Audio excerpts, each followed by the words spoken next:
रहीम का मामला आया है और उसकी मृत्यु हुई, उसके बाद जिन छात्रों ने ये मुद्दे को लेकर विरोध किया था उन्हीं छात्रों को दंडित किया गया है और इस मामले को लेकर आज आप यहाँ आए थे, तो क्या कहना चाहेंगे? बीबीयू में जो भी आचरण हो रहा है, छात्रों को रस्टिकेट किया जा रहा है, दंडित किया जा रहा है, उनके ऊपर जो है तो पैसों का भी दंड के अनुसार 12-12 हज़ार रुपये मैम ने बताया लगाया जा रहा है शुल्क, तो उसके बारे में क्या कहना चाहिए कि ये गलत है कि सही है? विश्वविद्यालय प्रशासन ने जो असंवैधानिक कार्रवाई की है, छात्रों का संवैधानिक अधिकार था, यहाँ तमाम जो पीड़ित छात्र भी हैं और जो जनवादी, समाजवादी, लोकतांत्रिक और जन संगठन हैं, उन छात्रों ने संज्ञान लिया और हमारे साथ तमाम छात्र संगठन के लोग, आइसा के हैं, भगत सिंह स्टूडेंट मोर्चा हैं, भीम आर्मी, समाज छात्र सभा और SFI का अब्दुल जी हैं और हमारी कॉमरेड अंजलि वहीं के स्टूडेंट बाप साहब और सिंपल फॉरकास्ट, तो हम सभी लोगों ने इस मामले पे एकजुटता दिखाई है और हम लोगों का मानना है कि जिस तरीके से ये पहली घटना नहीं है, लगातार यूनिवर्सिटी में कुलपति और प्राक्टर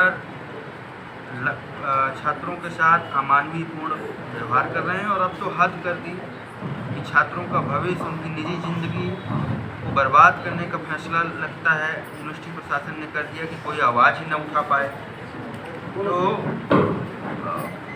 ये तो बिल्कुल वाहियातपूर्ण है, इसलिए हम सभी दल, पार्टी, जनसंगठन के लोग इन छात्रों के साथ खड़े हैं और हम लोगों की मांग है कि पूरी तरीके से जो बीबीयू का पद संख्या 1294 बीबीयू 2026 की जो कार्रवाई है, जिसमें छात्रों के ऊपर भारी आर्थिक जुर्माना, उनको रिस्ट्रिकेट करना, तमाम प्रकार के मुकदमे भी चलाने जाने की बात हो रही है क्या? ऐसा वो कर सकते हैं, लेकिन ऐसी कोई भी दंडात्मक कार्रवाई जो संवैधानिक नहीं है, छात्रों के खिलाफ में है और उनको उनकी आवाज़ को दबाने के लिए है, ऐसी कार्रवाई का हम लोग अभी विरोध करते हैं। अगर भविष्य में अगर कुछ होगा तो उसका भी विरोध करेंगे। इसका लिखित कहीं आपने संज्ञान दिया है कि छात्रों के संग गलत हो रहा है? हमारे तमाम छात्र बताएंगे कि उन्होंने क्या कार्रवाई की। हमने हालांकि 18 जुलाई को एक BC को चिट्ठी लिखा था, लेकिन उसका अभी तक कोई रिप्लाई नहीं आया है। मैं अपने अन्य साथियों से भी चाहूँगा कि इस मामले पे अपनी अपनी बात को रखें। अभिषेक जी हैं, अंजलि हैं। सर, जैसा कि आपने भी कहा था कि बीबीयू में जो भी कुलपति या कुछ है उनको RSS से कनेक्शन होने के कारण हमारे छात्रों को सुनी दी जा रही, क्या ये सच है? बिल्कुल ये सच है, क्योंकि एक विचारधारा है। RSS BJP का कार्यक्रम किसी भी विश्वविद्यालय में हो रहा है, खुलेआम हो रहा है। वही हम लोग बाबा साहब की जयंती मनाने जाते हैं, PV रामा साहब पेरियार जी की जयंती मनाए जाते हैं, तो हम लोग को रोका जाता है, हम लोग को परमिशन नहीं दी जाती है। वहीं वो विश्वकर्मा पूजा खुलेआम मना रहे होते हैं और जब हम लोग हमारे छात्र उसका विरोध कर रहे होते हैं कि ऐसा क्यों कर रहे हैं, तो उसी पर हमारे छात्रों को मारा जाता है ABVP के छात्रों द्वारा और उसके बाद हमारे छात्रों पर उल्टा FIR कर दी जाती है। फिर इसी साल की बात है कि 14 अप्रैल के दिन कार्यक्रम हो रहा था अम्बेडकर जयंती के, उस पर जय श्री राम के गाने गाए जा रहे थे। तो क्या किसी संस्था में जब बाबा साहब की जयंती मनाई जा रही तो उसमें राम जी कहाँ से आ गए? इनका मतलब क्या है कि एक विचारधारा है जो सभी संस्थानों को कैप्चर कर रही है और ये ऐसा BBU LU ही नहीं, समझ पूरे देश भर की यूनिवर्सिटियों में ऐसा हो रहा है। सर, अभी जंतर मंतर में हुए छात्रों के साथ लाठी चार्ज को लेकर, भद्रात को लेकर, जबकि अपोजिट पार्टी BJP सरकार ये कह रही है कि ये जो है तो छात्र नहीं हो सकते, ये और संगठन के लोग हैं जिन्होंने ये हिंसा फैलाई है और पुलिस ने जो भी किया है वो रोकने के लिए किया है, ऐसा कुछ है। सत्ता पक्ष सीधा जो कनेक्शन निकाल रहा है वो पाकिस्तान से निकाल रहा है। वो ये कह ही नहीं रहा है कि ये छात्र हैं। कहेगा ही क्यों? कोई अपनी कमी नहीं दर्शाना चाहता और पिछले 15 साल से यही हो रहा है कि कोई भी आंदोलन होता है उसका कनेक्शन पाकिस्तान से दिखाते हैं, बांग्लादेश से दिखाते हैं, खालिस्तानियों से जोड़ देते हैं। कोई ऐसा आंदोलन नहीं है जिसका वो लिंक किसी अन्य देश या किसी पार्टी से जोड़ने में वो ना रहे। और कहीं ना कहीं वो हिंदू मुस्लिम का भी लिंक जोड़ने में काम करते हैं कि कहीं हमको हिंदू मुस्लिम का एंगल मिल जाए तो हम इसको हिंदू मुस्लिम में जोड़ दें। लेकिन ये कभी ये नहीं कहते कि हाँ मैं गलत हूँ, मैं उसकी जिम्मेदारी लेता हूँ। चाहे पेपर लीक हुए तो शिक्षा मंत्री सर, अपनी कल जिम्मेदारी आजाद जी जब आ रहे हैं इको गार्डन में धरना प्रदर्शन में, उसमें क्या आप अपनी बात वहाँ उन तक पहुँचाएंगे? बिल्कुल, जो हमारे छात्रों की बात है, जो लखनऊ विश्वविद्यालय हो या अमेरिका विश्वविद्यालय हो, इन सभी छात्रों की जो बात है वो बिल्कुल पहुंचाई जाएगी और आसपास अगर किसी अन्य विश्वविद्यालय की भी बात होगी तो वो भी रखी जाएगी वहाँ पर।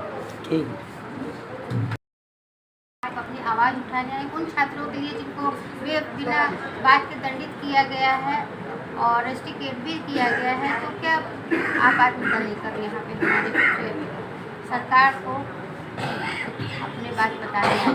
मतलब सवाल यही है कि फिर से कर दिया है कि मनुवादी क्यों, क्योंकि हमने आपको पिछले कुछ प्रकरण बताए जिसमें हाईकोर्ट का या सुप्रीम कोर्ट का ऑर्डर के बाद भी ये प्रशासन नहीं मानता। इसी को बोलते हैं मनुवादी, कि अपने मन का चलाना चाहते हैं। पूर्वाग्रह से ग्रसित इसलिए बोल रहे हैं क्योंकि ये पहले से इनके माइंडसेट में है कि इनको क्या करना, एक तरह के विचारधारा को लागू कराना है और एक तरह के विचारधारा को नहीं कराना है। लेकिन जो फूड पॉइजनिंग का जो बात है, वो लड़की जो छात्रा की डेथ हुई है, लेकिन BBU के जो अभी बात सामने आई थी तो उन्होंने ये कहा था कि वो यहाँ पे नहीं हुआ है, उसको घर पे ही हुआ है।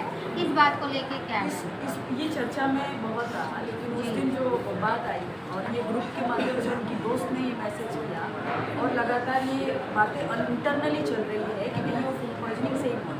एक्चुअली कई सारी छात्राएं जो कि हमको कॉल पे बताती हैं कि उनकी उल्टियाँ हो रही हैं, लेकिन वो अभ्यस्त रूप में इस तरीके से वोकल नहीं है जो सामने आके बोल सकते हैं। कितने पेरेंट्स होते हैं जो उनको अलाउ करेंगे? लड़कियां एक पे इतना लड़ने के बाद, ये जो समाज है इसके अंदर लड़ने के बाद एक सीढ़ी चढ़ पाते हैं, वो आते हैं पढ़ने के लिए, एकेडमिया के अंदर आते हैं और उनको इस तरीके से डिबार सस्पेंशन झेलना पड़े और वो हाई कोर्ट तक, सुप्रीम कोर्ट तक कैसे अपना पूरा 1 साल 2 साल का प्रोसेस लगा के अपना काम कर सकते हैं। क्या शिक्षा मंत्री तक आपने अपनी बात पहुँचाई? हमने सारे UGC को मेल लिखा, हमने SC/ST कमीशन को लिखा, हमने लगातार हर BOD यहाँ पे बोर्ड ऑफ मैनेजमेंट है उन सबको मेल डाल रहे हैं कि ये जो कार्यवाही है कम से कम हमारी डिसिप्लिनरी जो कमेटी है उसके तो आपको सामने क्या जवाब आया? अभी कोई जवाब नहीं आया है और इस इंतजार में है कि कुछ तो जवाब आए और उसके जवाब में फिर से हम कोई मेल डाल सकें या फिर हमको सुना दें। आज की प्रेस वार्ता के बाद भी अगर कोई हल नहीं होता, आपको न्याय नहीं मिलता है, तो आगे की क्या रणनीति है? हम रणनीति यही अपना सकते हैं। हम इसीलिए ये प्रेस वार्ता कर रहे हैं कि हम चाहते हैं कि मीडिया और चैनलों के माध्यम से जो लगातार कैंपसेस के अंदर दमन हो रहे हैं उसके लिए सब लोग मिल के एक डेलीगेशन छेड़े और एक लड़ाई को छेड़े और उस प्रशासन से पूछे कि ये जो सवाल करते हैं बच्चे, जो कि एक बेसिक नीड है कि उसका खाना तो कम से कम खाएगा नहीं तो जिएगा कैसे, उसका तो राइट दिया जाए, तभी तो पढ़ेगा वो छात्र, तभी तो आगे जाएगा और सवाल पूछेगा। सवाल तो दूर की बात है, उसको खाना तो ढंग का दे दो। ये